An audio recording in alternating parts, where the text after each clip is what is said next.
surgi au Sénégal. Deuxièmement, l'islam sénégalais, à cette époque, a été déstabilisé par la violence.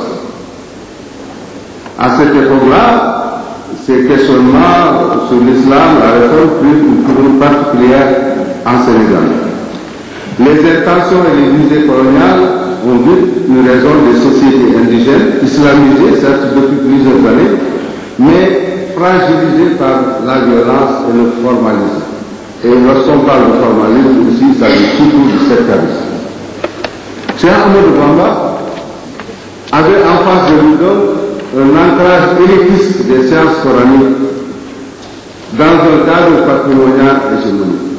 L'islam s'était réfugié dans certaines familles, c'est pourquoi nous parler de patrimonial et d'hégémonique, et surtout à cette époque de l'apparition du surgissement de Cheikh Ahmadou Bamba, la tendance à la sécularisation du Coran et des pratiques culturelles était bien établie. On s'amusait à lire le Coran.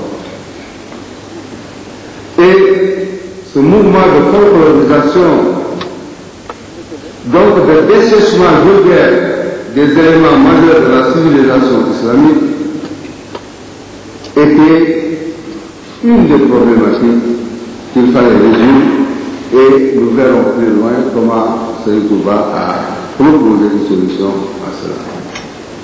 Pendant ce temps, le pouvoir colonialiste, cela a formé d'autres types d'élites pour combattre l'islam bien entendu. Par rapport à cela, Cheikh Ahmadou Bamba a fait non pas un choix politique à travers la guerre armée, ou bien à travers ce que nous appelons aujourd'hui la politique de collaboration, mais il a préféré le combat culturel. Donc son choix a été net et clair, il a procédé à un choix culturel. Comment? Dans cette atmosphère d'appauvrissement religieux et spirituel, d'étouffement de toutes les formes de liberté, Cheikh Ahmadou Bamba s'est posé la question, comme tout le monde, de savoir comment reprendre l'islam dans ses fondements, dans ses pratiques, etc. Et en même temps, une deuxième question subsidiaire, que faire contre l'efficacité nouvelle du Touba? Le Touba, c'est évidemment le colonisateur. L'efficacité des armes, l'efficacité de l'encadrement politico-administratif, de l'encadrement commercial et culturel prôné par la colonisation. Que faire donc face à tout cela? Quel espace alternatif d'adoration d'Allah prôné? Comment dès lors dégager une pensée tant soit peu libre et autonome? Comment s'engager sans être écrasé ou avoir la tête coupée, comme on dit en Wolof, c'est pour reprendre le Wolof? Comment assumer la situation dramatique d'une époque de négation, de violence, d'injustice et d'intolérance? Autant de questions et de questionnements auxquels le Cheikh a eu à faire face à cette époque. Face à ces questionnements d'époque, l'inspiration du visionnaire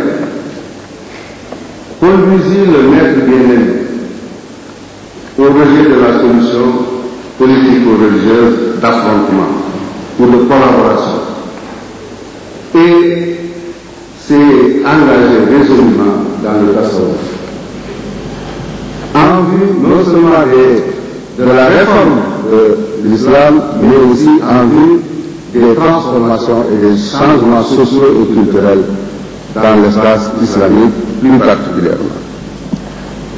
Dans ce contexte dramatique, ces intentions profondes étaient d'abord de sortir l'islam des cours et du champ militaire.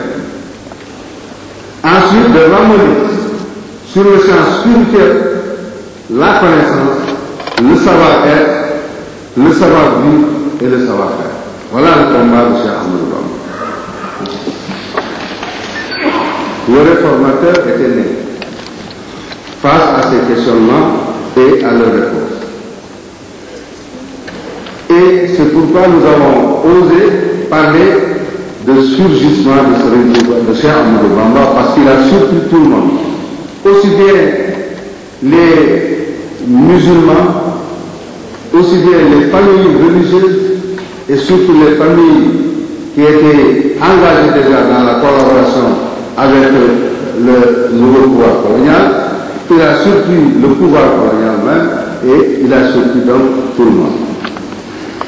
Mais ce qui est le plus surprenant, c'est la singularité de l'itinéraire de ce mouvement.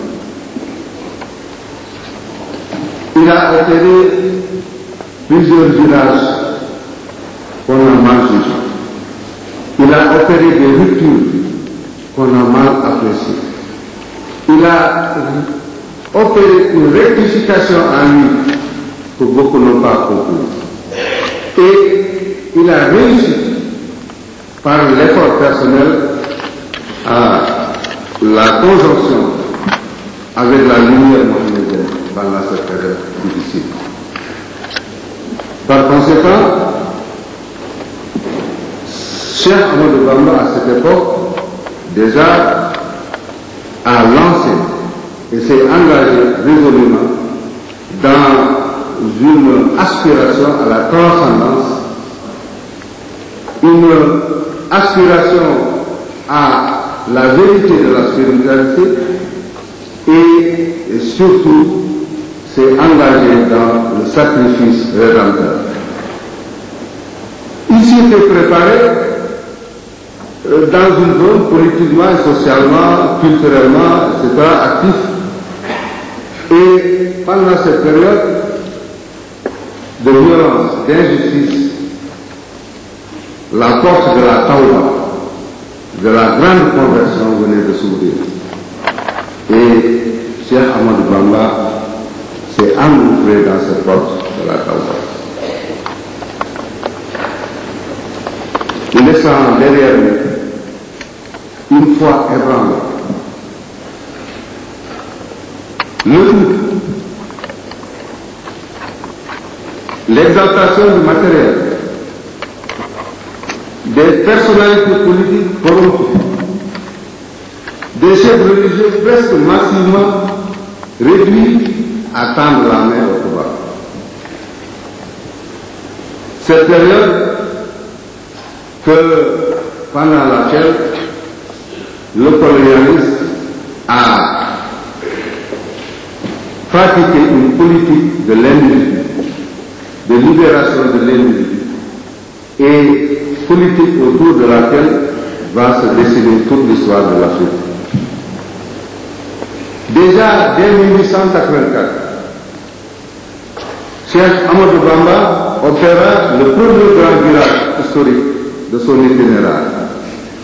Un virage apparemment politique, puisque tout le monde sait que pendant cette période, en quittant Mbacké Kadior pour aller à Mbacké Bawol, qui se révoltait tout simplement contre le pouvoir politique, qui rejetait tout simplement le pouvoir politique.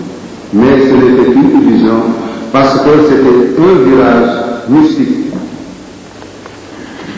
Un virage mystique et en même temps un changement de perspective et de méthode dans la perspective soufie dont nous parlerons tout à l'heure.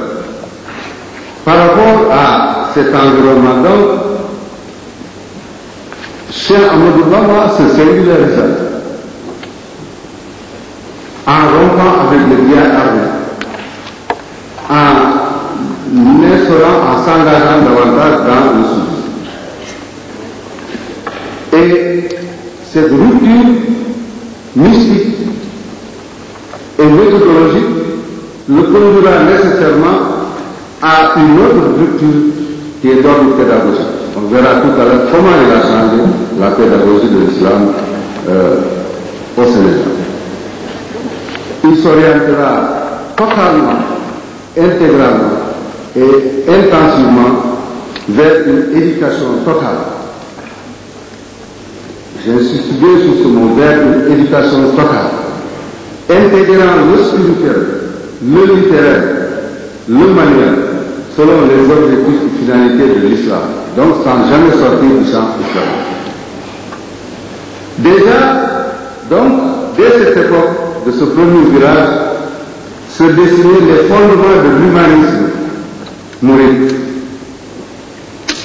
Un humanisme fondé sur le principe de l'irada.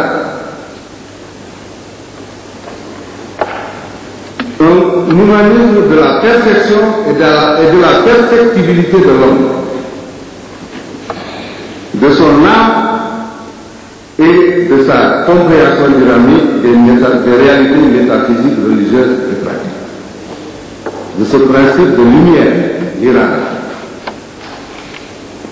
de mouvement et de recentrage sur le principe, procéderont la pédagogie mouride et les règles organisatrices de la mouridia au niveau doctrinal, méthodologique et institutionnel. Donc, ce premier virage opéré par Cheikh Ahmadou Bamba dès 1884, en quittant Mbacké Kadior pour Mbacké Bawol, ce premier virage avait déjà à l'époque une signification non seulement mystique, mais une signification historique, dans la mesure où déjà se dessinaient et se précisaient les fondements de la mouridia, les fondements de la culture mouride, les fondements de la pensée de Cheikh Ahmadou Bamba, et ces fondements ne sortaient pas du champ de l'islam. C'est pourquoi nous avons osé parler d'universalisme. Ensuite, Cheikh Ahmadou Bamba a opéré des choix culturels et pédagogiques en se rectifiant. Beaucoup de travaux ont été faits, publiés sur cette année de la rectification à Matahir, l'année de la vérité, à partir de laquelle Cheikh Ahmadou Bamba a tourné le dos au sectarisme, a tourné le dos aux pratiques islamiques de cette époque, a tourné le dos à tout ce qui tendait à folkloriser l'islam et s'est recentré sur la lumière mohammedienne. La rectification, donc, était un moment de vérité, de dépassement, non seulement de soi, mais aussi des niveaux et des formes religieuses en vigueur. Il a opéré ce que nous avons appelé une récapitulation intégrative. Une récapitulation qui lui a permis de faire la distinction entre ce qui tendait, comme je l'ai dit, à déprécier l'islam d'une part et ce qui tendait à faciliter la conjonction avec la révélation mohammedienne. Et c'est pendant cette période que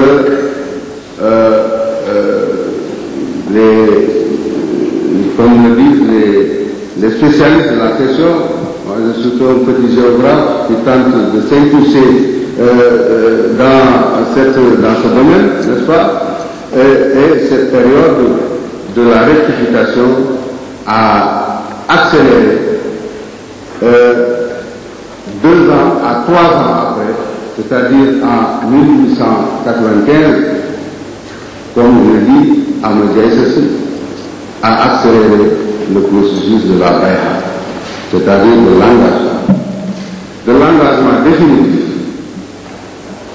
dans le service de l'engagement définitif dans l'adoption du livre sacré et de la loi sacrée comme seul guide et comme seul maître, et en laissant derrière tous les chefs qu'il avait appréciés avant, bien que conservant leurs enseignements et conseillant même de pratiquer pour ceux qui pouvaient le faire